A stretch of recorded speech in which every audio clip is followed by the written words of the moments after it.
Olha só, um dos grandes problemas na segunda fase, principalmente em relação às questões, é ali o examinando não saber interpretar o que a banca está perguntando, o que a banca quer como resposta. Quer como resposta. Eu vou trazer aqui alguns exemplos com provas de alunos de verdade, claro que não vou aqui identificar ninguém em respeito a esses alunos, mas são provas verdadeiras para mostrar para você aqui o quanto essa dificuldade em interpretar as perguntas prejudica na segunda fase. Olha só, deixa eu mostrar um primeiro exemplo aqui. Olha só a pergunta da letra B. Não vou nem ler o restante da questão aqui. Olha a pergunta da letra B. Em face do recurso interposto pelo querelante, qual a tese preliminar de direito processual penal você deve adotar? Fundamente. O que ocorreu aqui? Qual foi a situação? O querelante, o autor ali da queixa-crime, é quem propôs a queixa-crime, ofereceu a petição inicial, ajuizou a petição inicial, o juiz rejeitou a petição inicial e aí esse querelante veio e interpôs recurso, especificamente um recurso antidistrito, para aqui buscar reformar essa decisão de rejeição da inicial. Aí a pergunta, olha só, mais uma vez, ó, olha a pergunta da banca. Em face do recurso interposto pelo querelante, qual a tese preliminar? Veja bem, se a outra parte fez aqui a interposição de um recurso e a gente tem que se manifestar, a gente vai estar se manifestando por meio do quê? Contra-razões, ok? Ele pede para que a gente identifique a tese preliminar nessas nossas contra-razões para tentar derrubar o recurso da outra parte. O que a gente tem de tese preliminar em contra-razões? Ainda que você nunca tenha tido contato com a peça, basta você dar uma olhada nos gabaritos das provas anteriores, quando ali a banca cobrou contra-razões, para que você identifique essas teses. Por exemplo, ilegitimidade, intempestividade, o recurso ali não era o recurso adequado, como era o caso aqui, ou seja, aqui a banca pediu uma coisa só do examinando. Diga qual é a tese preliminar para aqui não conhecimento do recurso da outra parte, diga qual é a tese preliminar para derrubar esse recurso. Olha a resposta, na verdade, as respostas que eu tenho aqui em relação a essa questão. Então, muito simples aqui. A outra parte fez a interposição de um rese, quando era, na verdade, hipótese de apelação, e essa era a tese preliminar. A outra parte fez ali interpôs o recurso errado. Pronto, acabou, é isso. Olha as respostas. Em face do recurso interposto pelo querelante, a tese preliminar de direito processual penal a ser adotada é a que Maria deve ser absolvida sumariamente, conforme o artigo 386 do CPP. Olha que loucura completa. Primeiro que você nem fala em absolvição sumária nos termos do artigo 386 do CPP. A gente fala em absolvição sumária quando? 397 na resposta à acusação e 415 lá na primeira fase do rito do júri. Então, aqui em contrarrazões de rese, a gente não ia nem falar em absolvição sumária aqui. Então, veja que, primeiro, uma informação sem pé nem cabeça. E aí, o X da questão aqui. O que foi pedido? A tese preliminar para não conhecimento do recurso, ou seja, como se você estivesse fazendo aqui contrarrazões. Aí a pessoa vem falar o quê para mim? A absolvição. Pô, absolvição você está discutindo mérito, não é tese preliminar. Você está batendo mérito aqui. Então, não tinha como ser essa a tese aqui cabível, entendeu? Veja, por mais que aqui a resposta possa estar correta até, correta eu digo assim, por mais que seja aqui, possa aqui, ser uma afirmação verdadeira, essa feita pelo examinando, mas olha o que ele está falando aqui, ele está falando em atipicidade, que é matéria lá de direito penal, e aqui foi deixado muito claro, tese de natureza processual, então não tinha nada a ver em falar em atipicidade aqui, correto? E aqui discutindo um mérito, sendo que era tese preliminar. Então veja, por mais que, como eu já disse, por mais que seja que uma afirmação eventualmente verdadeira, essa feita pelo aluno, pelo examinando, mas não foi isso que a banca perguntou. E aí se você pega e responde o que a banca não está perguntando, é claro que você não vai ganhar pontuação. É simples assim. Então fugiu aqui, a resposta foi totalmente descontextualizada. com base no que a banca estava perguntando. Olha só essa outra questão do exame 43 também. Olha a pergunta da letra B. Em relação ao delito de organização criminosa, qual é a tese de direito penal apta a sustentar, veja bem, a absolvição sumária? Ou seja, os caras estão sendo acusados ali por integrar organização criminosa e a banca queria que você trouxesse aqui uma tese de mérito, já que aqui se buscaria absolver a absolvição dos réus, absolvição sumária, inclusive, aqui sim, absolvição sumária. Então a banca queria a tese de mérito para absolver os réus aqui da prática do crime de organização criminosa. Só para explicar aqui o caso prático, eram 3 réus, e quando você pega lá o artigo 1º, parágrafo 1º da Lei 12.850 de 2013, é dito que organização criminosa é composta ali por no mínimo 4 pessoas, ou seja, tá aí a tese. 3 pessoas se associaram, e o artigo 1º, parágrafo 1º da Lei 12.850 fala o quê? Diz ali que, organização criminosa precisa de no mínimo 4, pronto, a tese tá aí. Poderia caracterizar o crime de associação criminosa do artigo 288 do Código Penal? Poderia, porque lá na associação criminosa bastam o quê? Bastam 3. Na associação do 288, organização 4. Só que é isso que a banca está pedindo. A banca está pedindo aqui que você traga a tese de desclassificação? Não. A banca quer qual tese? A tese de absolvição. Qual seria aqui a tese? Bastava trazer a redação do artigo 1º, parágrafo 1º da Lei 12.850, que diz ali, mais uma vez, que organização criminosa é composta por no mínimo 4 pessoas. Qual foi ali a tese que muita gente trouxe? Desclassificação. E aí você pega e fala: "Pô, mas, seria correto aqui falar em desclassificação?" Sim, seria correto. Não está errado.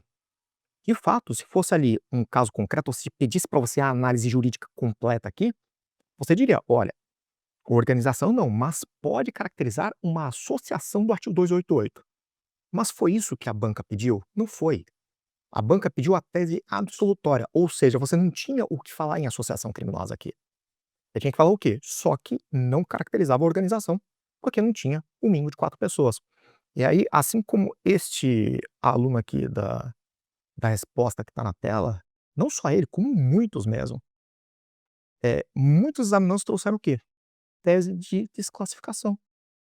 Ganha pontuação? Não ganha. É claro que não. Por mais que seja uma, afirmação verdadeira, poderia caracterizar a associação de fato, mas não foi a pergunta que a banca fez. Não era isso que a banca queria saber. Isso acontece em todo o exame, em todo o exame. Vou te dar aqui alguns exemplos. Eu não vou nem mais ficar abrindo provas, porque também toma um certo tempo. Eu vou te explicando aqui os erros que ocorreram, em outras questões desse exame 43, do 44, 42, e vou aqui te dizendo como você pode evitar, esses erros cometidos por esses examinantes, que eu vou trazer os exemplos aqui, a partir de agora, como já disse, apenas aqui mencionando os erros cometidos. Esse exemplo aqui foi muito interessante no 44º exame.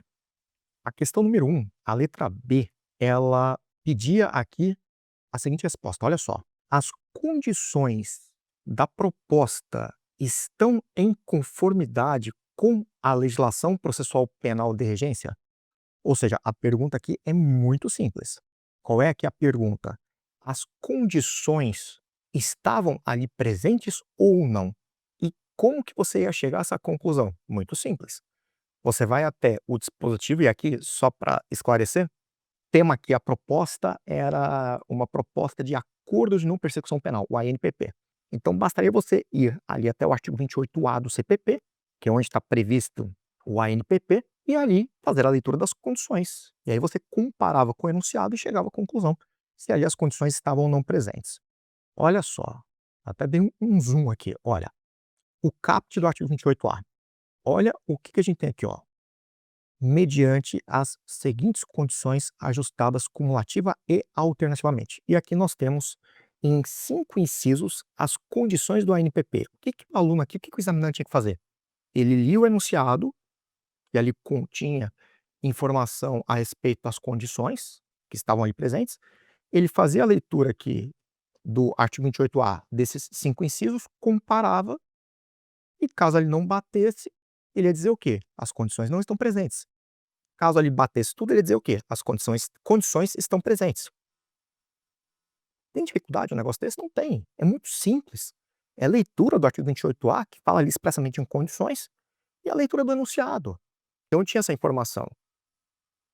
Não tem como ser mais simples isso aqui. Olha, foi uma confusão essa questão. Teve gente ali, teve aluno que pegou e veio falar que era hipótese de transação penal, né, que é ali uma das situações de vedação do ANPP no parágrafo 2º, que você não vai ter o ANPP quando for possível a transação. Teve gente que falou de violência doméstica, enfim, tudo que é loucura que você imaginar. Quando na verdade a banca estava fazendo uma pergunta muito simples: as condições estão ou não presentes? Você fazia ali a leitura, por mais que você nunca tivesse lido o artigo 28A na sua vida. Você fizesse a leitura na hora da prova, estava lá, as condições. Opa, as condições estão aqui. 28A, incisos 1 a 5. Lia ali o enunciado, comparava os textos e pronto. E aí a galera, puta, fez ali, sustentou, como eu já disse, né, e veio falar que cabia transação, que era violência doméstica, que não sei o quê, não tinha nada a ver com o que estava sendo perguntado. Nada a ver mesmo. Então o que aconteceu? Por mais que, por exemplo, esse que mencionou da transação penal, de fato, você não tem ali a NPP quando for cabível transação. Então, o examinando que trouxe essa resposta na sua prova, ele fez aqui uma afirmação verdadeira, com fundamento da lei. Mas era isso que estava sendo perguntado? Não era. Ele pontuou? Não pontuou, claro que não. Porque ele respondeu o que não estavam perguntando para ele. Então é muito importante que você veja ali, você entenda o que a banca está querendo de você na resposta. Quer ver outro exemplo? Olha só, eu colocar aqui na tela. Esse aqui é o exame 42 e tem duas questões aqui que elas quebraram muita gente por conta de alguns falsos gatilhos trazidos pela banca. Alguns falsos gatilhos nas questões 1 e 2, para ser mais específico, havia aqui falsos gatilhos e muita gente passou direto ali e errou mesmo. O que é o tal do falso gatilho? É um negócio que a banca faz muito nas suas provas discursivas. Ela traz aqui no primeiro parágrafo, ela traz uma informação que é uma informação que condiz ali coincide com algum exemplo clássico dos manuais da doutrina, ou então traz ali uma informação que vai na contramão do que ela está querendo de fato perguntar.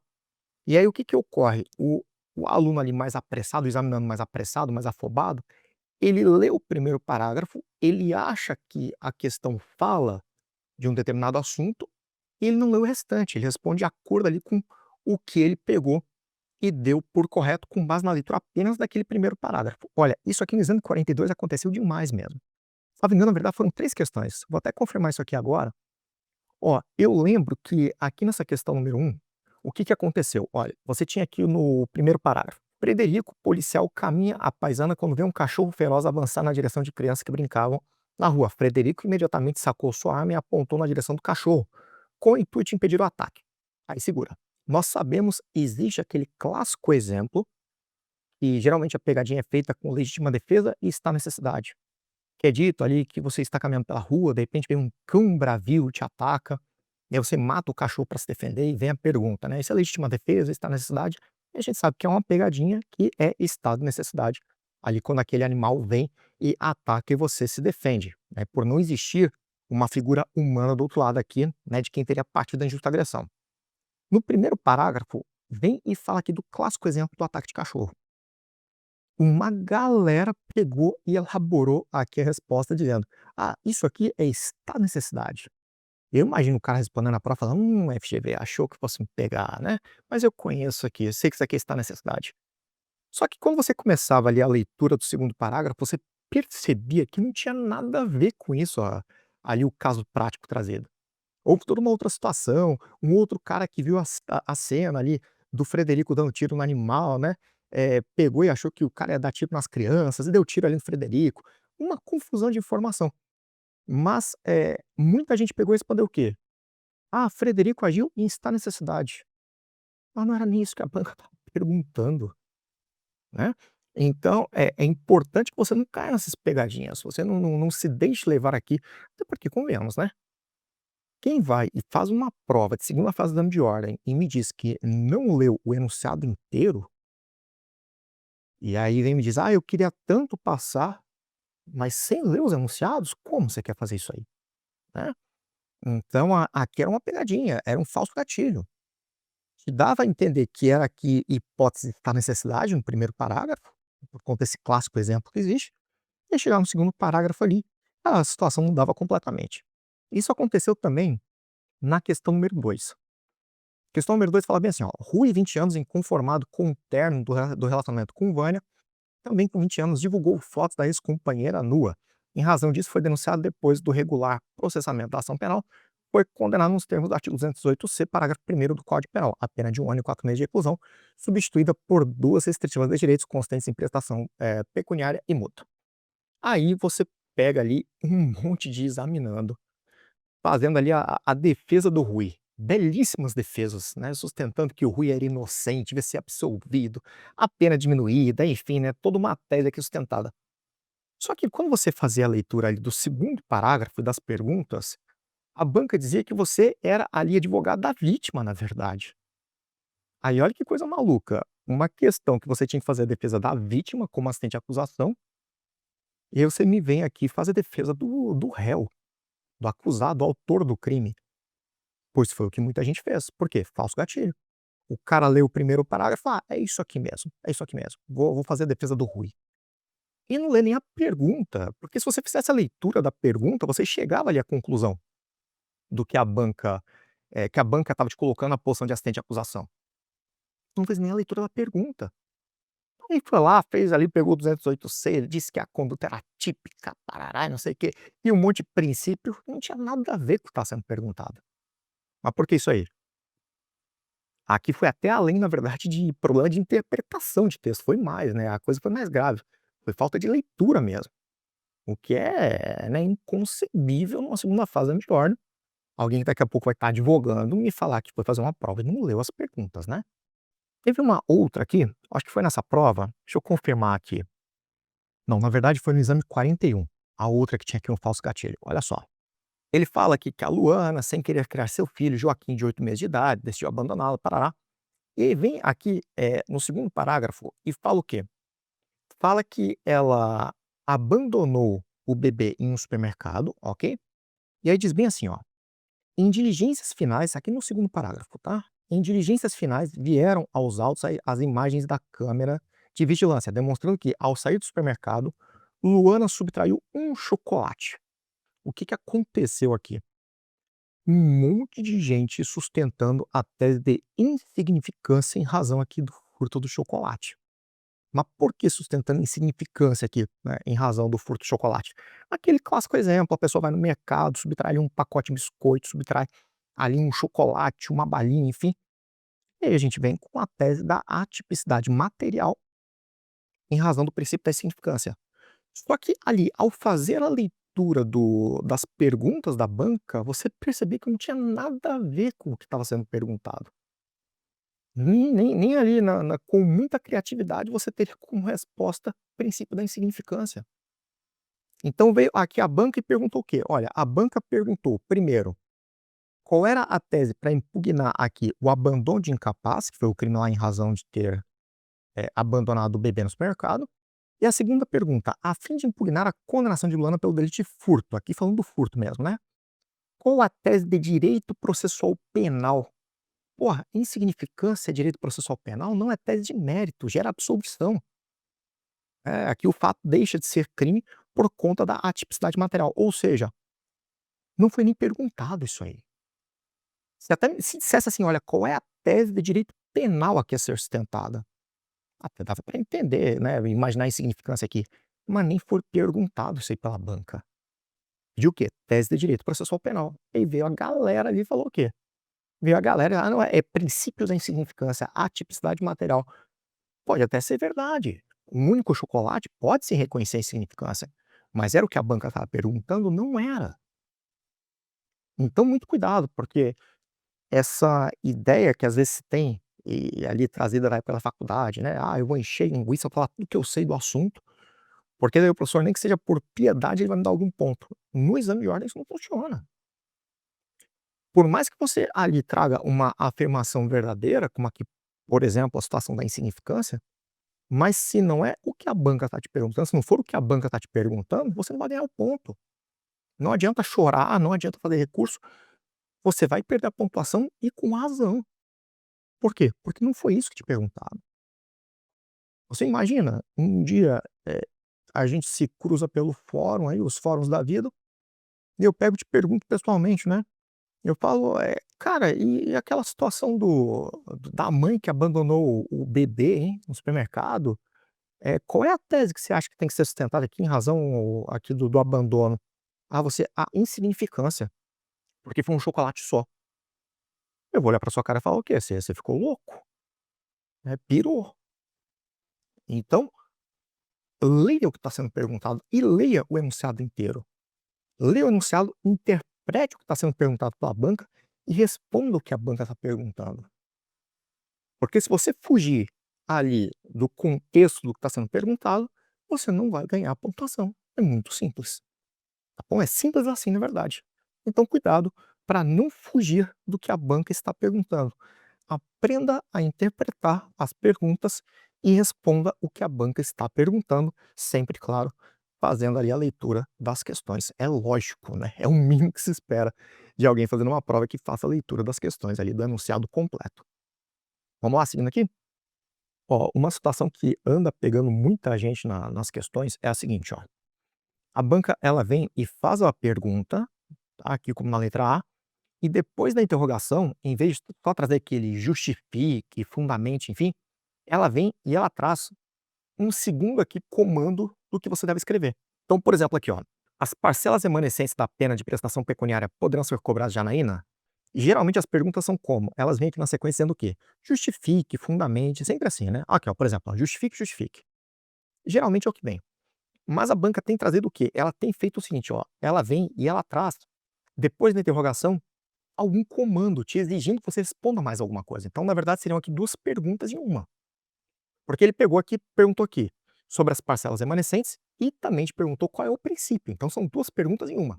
O que que aconteceu? Muita gente ali pegou e respondeu aqui a pergunta, a primeira pergunta, e não mencionou o princípio. E aí eu falei com muitos desses alunos e até perguntei já sabendo a resposta, mas eu perguntei: "Cara, por que que você não mencionou o princípio?". "Ah, Léo, na hora da prova eu não vi que eles estavam perguntando isso". Então, o quê? Falha de leitura, não é nem interpretação de texto, é falha de leitura mesmo.